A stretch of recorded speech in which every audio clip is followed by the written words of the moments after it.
Hello guys, this is Salt Baker the YouTuber, and this is a TOYBOX lock.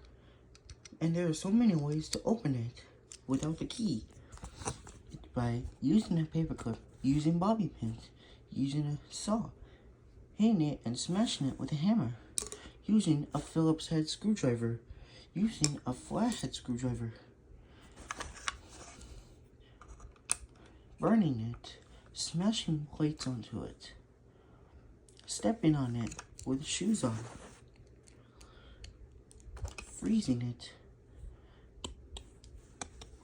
grilling it on a grill, frying it, baking it, what else? And throwing it on the floor. If all those techniques didn't work, try the following. Grab your fingers and just pry it open.